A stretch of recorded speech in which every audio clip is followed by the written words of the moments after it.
It's Electric Drives. Your electric vehicle future starts right now.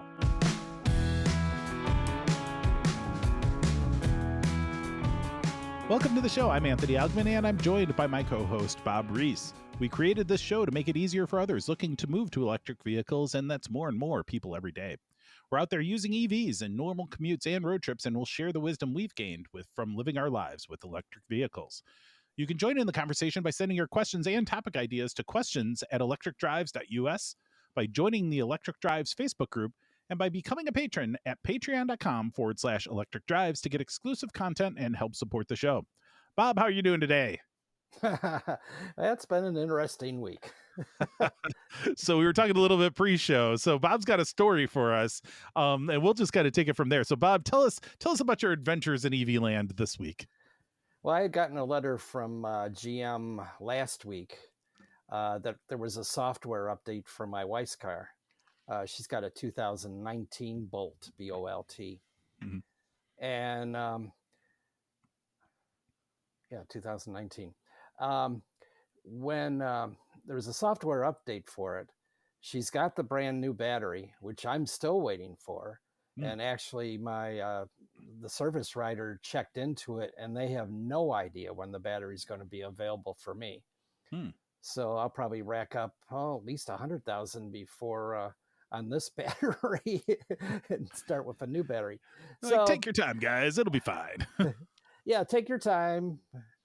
So I brought her car into the dealership, and I ran into the salesman that had sold me the cars. And we got to talking, and they had a Mustang Mach-E, which, what did I say that was, a 2019, I think, or 2020? The Volt? Yeah, 2019 Volt, yeah. No, the Mach-E. Oh, that had to be 2021, because there was only 2021s. Oh, the 21. Okay, it was a 21 Mach-E. It was a premium model. And my jaw dropped when they told me the price of it was like $56,000. I was like, You're kidding. I said, you can buy a new one for that cost. And they said, well, that's what the market has. I said, that's so dumb. If I'm going to spend $56,000, I'll buy a brand new one, get the $7,500 tax credit, and that it'll be okay. I said, it's got to be priced way high. They said, no, that's what they're getting for used cars. But I mean, for those Mach-E's though, you're waiting 18 months now, right? Like you're waiting a long time if you're ordering one of those. Right. The last I looked, it was like 25 weeks. So okay, so 6 months, not too bad. But that was when I looked at it was about 6 months ago, so it's probably gotten worse. Yeah. They said, but we do have a 2019 Chevrolet Volt, V as in Victory. And they said, we know that you like those because I've got a 2015 Volt with 217,000 miles on it. And they said, you could trade up to this one. I said, great. How much is it? And that one was like $29,000. And I'm like, you're kidding. I said, I paid for less for that for mine. I paid about $26,000 for a 2015 that had 800 miles on it. It doesn't make sense. The market's just crazy. And I think you found that history out too. Well, yeah. I mean, I've seen and certainly have benefited in the last couple cars that I had with the Mustang Mach-E and the Volkswagen ID4 is that the used car market was so hot that after tax incentives and things like that, I was netting a small profit when I sold those last two cars, which is insane. Like you never would buy a new car and then sell it as a used car for a profit. And then the dealer's making enough profit on top of that to justify the Right, whole right. deal. Like, I mean, because I sold both of those to dealerships. I could have made more in the private market, but I just didn't want to deal with all the hassles. But what I did find, and so like I have a bad pattern right now, is that I have been in this pattern of like after I've had my new car for 6 months, it's like, you remember the old movie like the 7-year itch, like you've been married 7 years and now you're gonna go cheat on your Yes, spouse or yep. whatever. Like it's like for me, it's the 6 month itch with cars. And for me, it's like, okay, I'm used to this now. It's now my car. I've put some miles on it. It's like I know all of the bad parts about it, and I know all of the good parts and stuff. And so I'm just like, and I'm just used to it now. And so now I'm a car guy. I always like looking at cars. It doesn't matter whether I just bought a car or not. I'm always looking at cars. So I was contemplating. I'm like, I wonder if I should see what my car is worth. But I also was like, no, I'm not going to go down that path, because I put like paint protection film on it and tint, and I put a lot of additional funding into this Tesla that I hadn't for the other cars. And so there's no way I would have netted a profit on any of that. And I'm like, I like it too much, aside from those times when it's trying to murder me with autopilot and the phantom braking and that stuff. Aside from when the car's trying to murder me, I love it. It's great. Like, sound system's awesome. It's great to drive to work in. Like, everything about it is great. Acceleration, all of that stuff is fine, and even like the fit and finish and all that stuff. It's a beautiful car. I like it a lot. And so I really I'm perfectly happy with it. I wish they would adjust some of the things with the autopilot, but aside from that, I'm good. Like, I really think I should drive this car for many years. And You but better. better, yeah. I still have to pay it off. But the thing is that as I looked at the market, I was like, occasionally I'll get emails from dealers, or I'll look at like a Carvana site or something like that. And what I learned, and I was listening, and I think this was the Inside EVs podcast, but they were talking about there is a lot of inventory out there right now for used Teslas. Because keep in mind, there's been a lot more Teslas sold and in the market entirely. They're just releasing more cars than anybody else from an electric vehicle standpoint. And there's a lot of recent Tesla Model 3s, a lot of like everything out in the market. And they're starting to see, especially with Teslas, there's softness there. You're not paying more for a used Tesla than a new Tesla anymore. And there's inflation. They've been raising the prices on the new ones and that stuff as well. But there's now we're starting to see that the scalpers out there, the people that were just like, let's get the new one and sell the other one for a profit, and this is a business model now, that's going away. Like, with the interest rates that are increasing, so that we have an inflationary Yeah. pressure in the economy. Interest rates are increasing, and so that means that the loan rates are increasing, so now it's more expensive to finance a car, so that's going to impact a lot of people. And the economy's starting to, like, there's some layoffs, and there's a lot of things like buying new electric cars is not the top priority for a lot of people right now, because they're more more worried about where the economy's going. They're more worried about paying for the food and stuff that's all costing more. It's a markedly different time than it was 6 months ago. Now, your experience, I still think the dealers are going to continue to price these cars high until the car sits on the lot for a month. And I mean, that's Yeah. just how they're going to be. So I think they're a lagging indicator at the dealer side. But it got me thinking about, like, well, if you were in the market for a car now, or you're thinking about the dynamics of purchasing used vehicles versus new vehicles, and where that stands today, we've got some interesting new dynamics, right? Where the interest rates are higher. So Oh, if you're yeah. financing, things are going to cost you more. Inflationary pressures mean that they're all raising the rates, or the prices of these cars, for new and for used. So used are starting to be more expensive as well, but that's because everything's more expensive, not because the relative price of used to new is higher. I think that's starting to normalize once again. But then it got me thinking too. I'm like, one of the things that I think a lot of the people that have bought Teslas and have raved about in this whole Tesla cult is this notion of the direct buying process. And you actually see Mm. other automakers trying to mirror this, where they're saying, okay, if you're going to buy one of our electric vehicles, Volvo's doing this. If you want to buy an electric vehicle, we carry no inventory for purchasable vehicles at our dealer locations. You could only order it, and we'll have some that are close by that you can get relatively quickly, but you order them or what have you. Or you have like the full-on direct model with like Tesla, where you're just putting in an order on the internet or going to a sales associate, you're just Right, putting in the right. order. There is no dealer per se to do that. And then you have these others like Polestar, which is Volvo's owned or Geely owned, but Volvo affiliated brand that is purely direct. And so there's fewer locations that you can get them from, but you can order a Polestar, get it delivered to you, and then get it serviced at like Volvo dealerships and whatnot as well. And so it got me thinking about like, okay, well, there's probably a whole episode of discussion in terms of the dealer versus direct model of new car sales. But it got me thinking too of like one of the things that I saw with the Mach-E and the Volkswagen, especially with the dealer model. So if we think about like dealers, right? Pros of let's talk about like the direct model versus dealership. I'll just go through my list here, and then we can discuss a little bit more. In the direct model, one of the pros, everybody pays the listed price. You know, you have a price on the internet, Yeah, that's the price you pay. There's no like haggling and all of that. You also see like fewer markups, like there's no like creepy VIN etching or right, right. the underbody rust treatment that they throw in right as you're picking it up. None of that stuff. And actually with the direct model, the processes are simpler. You don't have that person disappearing, your Yep, sales yep. agent disappearing into the finance office to talk to the manager to see what they can do for you while they're just talking about the sports games and drinking coffee or whatever. So the processes are simpler. It's much more straightforward and transparent process.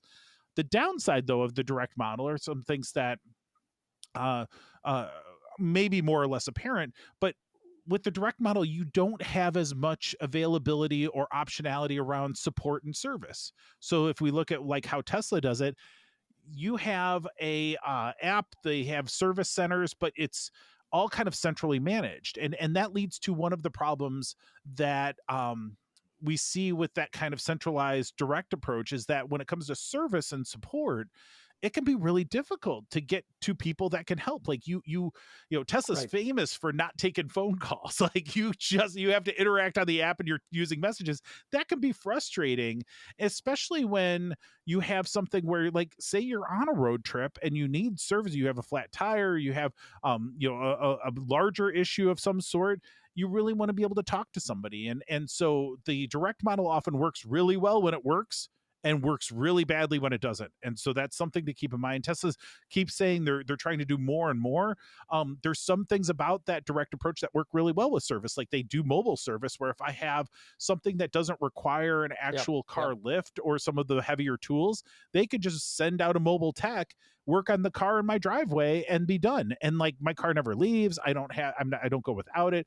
And some of these things can just be done at a convenient time. So it's a new model, but that's still working out some of the rough edges. Like we talked about last week, some of these things are still not quite as refined or as mature as what we've been accustomed in other areas. But we know very well that a lot of the dealer network will charge a hefty premium for the service that they do provide. I'll never forget when I took Right. we have a Honda Odyssey minivan, and they're like, bring it on in for a $60 oil and filter change, and we'll do a 20-point inspection, blah, blah, blah, whatever. So I bring it in, and I bring it into the dealership, and I have the service appointment.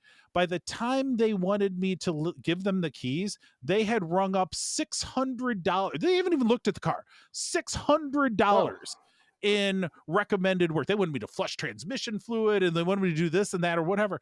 And I'm like, I came here for a $60 oil change, and you're not even Oh looking at yeah. the car. You're just jacking up a bunch of stuff. It was so obvious and so slimy.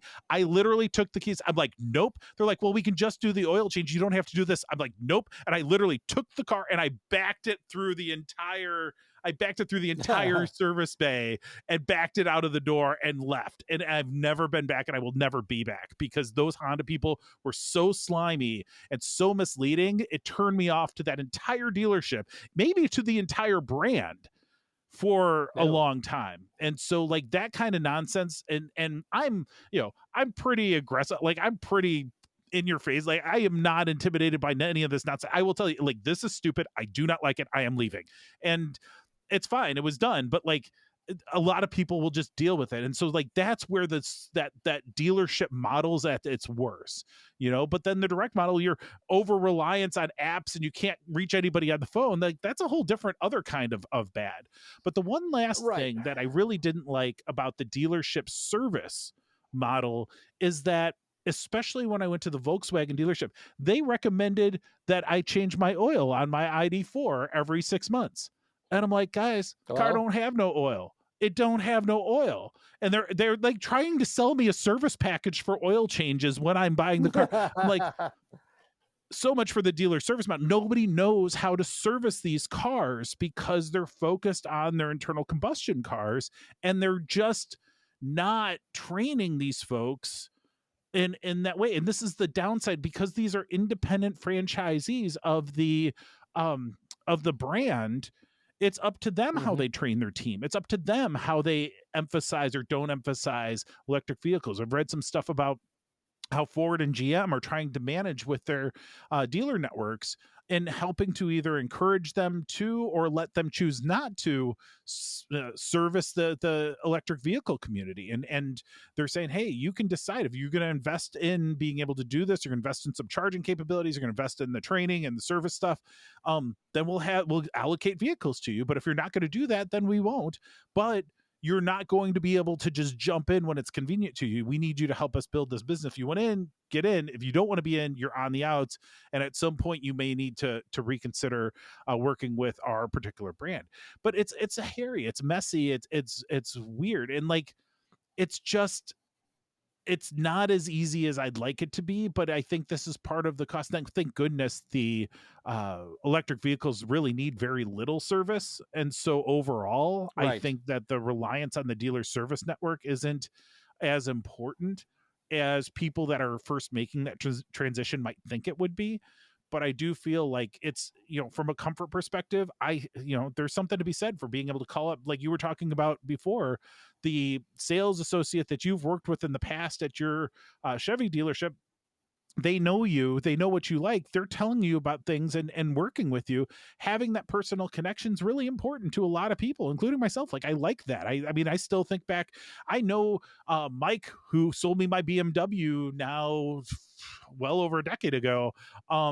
I still remember, he still works there. I could go in there and he would remember me, I guarantee it.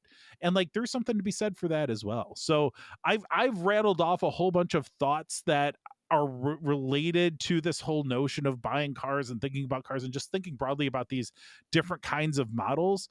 Bob, what's your experience been? Because I know you've had the opportunity to talk to a lot of dealerships and stuff because you've been charging at them, or you'll go into them, and you've been an EV fan for a long time. So what's your experience been? And do you think you'll continue to prefer to buy things that are from dealers, or do you think that it's not that important to you, or like, where do you land on all this stuff?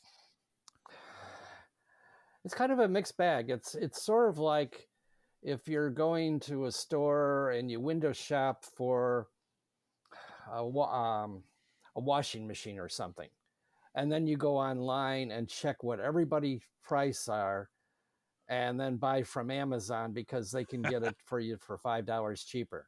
Yeah, yeah, The kicker is a car.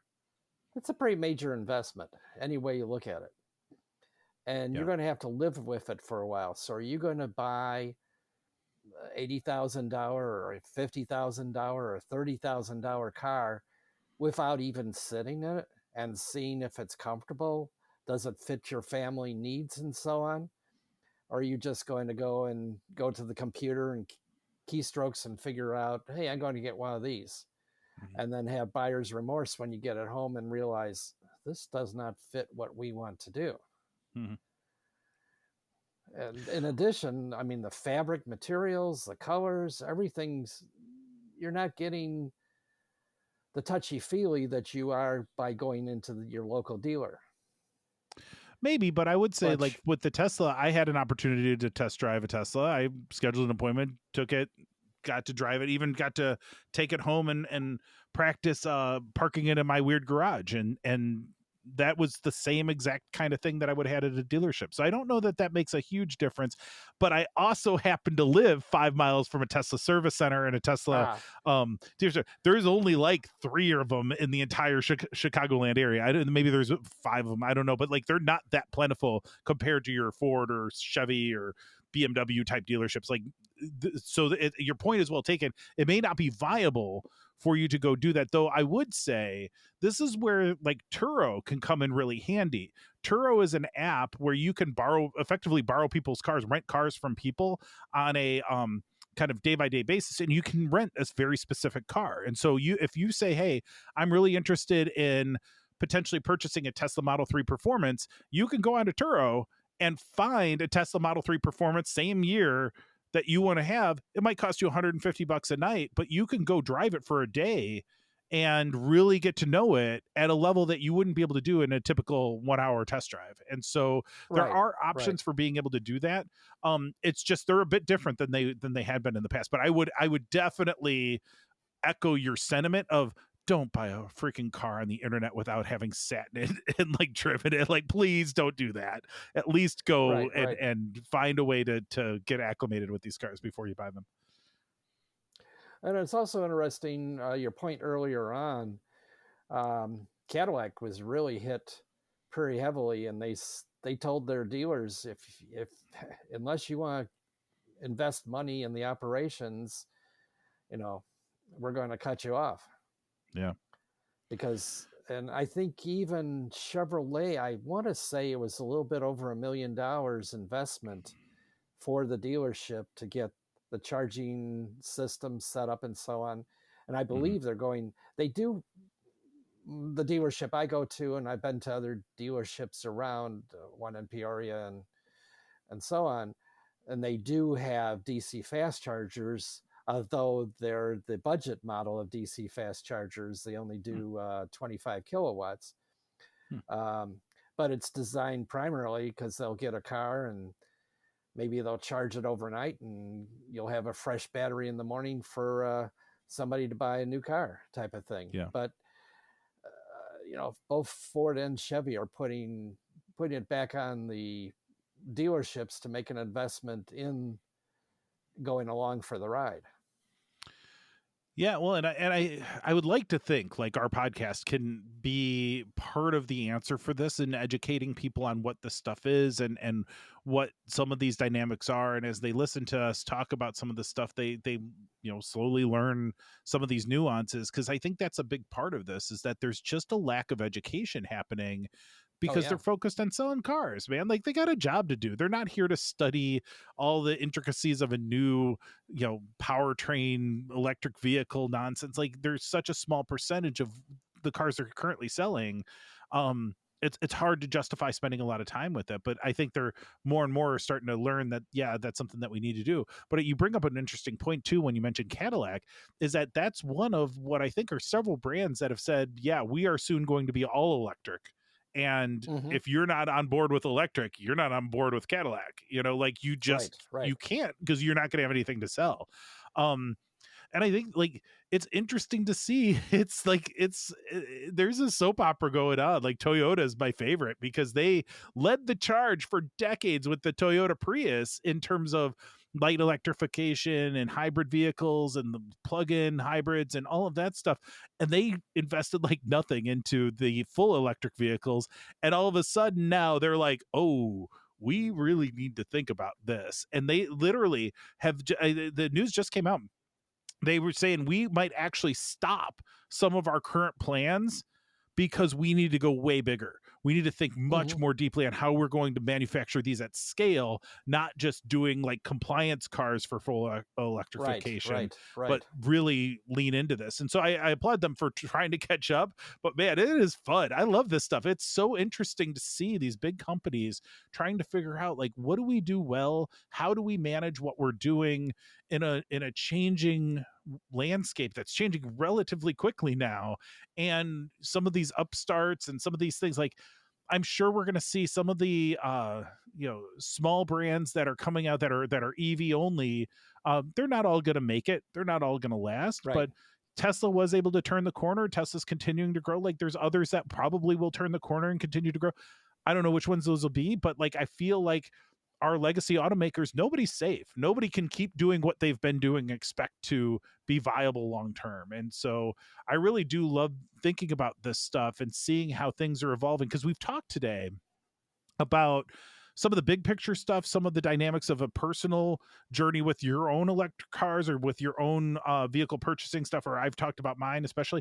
And then we think about some of these dealership networks and some of the direct sales and some of the things that are evolving. We don't have the answers today. We're in the middle of a whole bunch of change, but it is interesting to take a moment to think about some of these dynamics, think about some of the service models, think about some of the even just the changes like you mentioned, like around test driving a vehicle that has changed if you want to do a direct model versus a dealer model, and what does that mean, and the service things and that stuff. It's great to have a whole bunch of places you can get your car fixed, but if there's nobody there to fix them, what does that really get you? Like there's a whole bunch of this stuff, and it's gonna vary from make to make and model to model and dealership to dealership. Like some of the dealerships are going to be great at this stuff, some of them are going to be like, we don't do any of this. And so it's going to be an interesting time as things go forward. So I know I've been on my soapbox quite a lot this episode, but hopefully there's been some good nuggets for folks out there. Bob, any closing thoughts before we wrap this one up? The only other factor, the reason why I had to bring my wife's car in, and I don't know if I mentioned it, she needed a software update, which couldn't be done over the air because GM doesn't currently do that. Right. And what is it? Tesla does it. I don't think, does Ford do it? Ford does do it. Ford has done it fairly well. For legacy automakers, Ford is ahead of most. Volkswagen keeps talking about wanting to do it. They've never done it in the US, but they're theoretically going to be able to do it. But like all of them are trying to catch that up. But yeah, it is a big difference to be able to have, my car's updated. In the 6 months I've had it, I've probably gotten at least 7 or 8 over the air updates, with some significant functionality improvements too. But so Sherbeat's taken it to the dealership a bunch of times, but I definitely think that will be a although I had an entertaining visit at the dealership.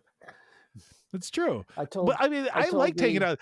That was one of my favorite parts about owning a Porsche for a while, is that I was at the dealership all the time getting something or other done on my car. Like there were there were a few things that had to get fixed, and there were some problems that I had and stuff. But I loved the experience, and it was a great place. I would work there. I would have the coffee. They had some good cookies. Like it was a solid place to hang out. Oh, and a whole bunch of Porsches that I could go look at. Like I didn't mind taking my car into that place. But yeah, I mean, I think you and I are a different breed, though. I think we enjoy hanging out around car dealerships and places, but I probably can find time to do that outside of needing to get my car fixed all the time. So, but yeah, no, good stuff. And again, just one more factor to consider as you're thinking about, okay, when do you want to make a leap into electric vehicles? Nobody can decide that for you, but I think in the next year or two, we're going to see a lot more people join in this community, and there's going to be a lot of questions. So again, like really encourage all of you, if you're thinking about different things and you think you have questions that maybe we haven't talked about before, please let us know, because we want to cover this stuff. Like this is why we're doing this, is to just help carry that conversation forward and help people that have the same kinds of questions I did, that I asked Bob for a long time before I bought my first electric car. And we've continued to talk about this stuff ever since. We're like, hey, why not record it? So that really is the motivation behind this show. And we really do want to hear from you and reach out to you. There's really no stupid questions, because I guarantee you have the question other people do as well. So Bob, anything else before we call it a night? Nope. All right, everybody. That wraps up our show for today. So don't forget to subscribe and hit that YouTube bell icon. Please send your questions and topic suggestions to questions@electricdrives.us. And we'd love for you to join us on Facebook and Patreon. All the links are, of course, in the show notes. Thank you for spending some time with us, and we wish you a smooth road ahead on your own electric drives.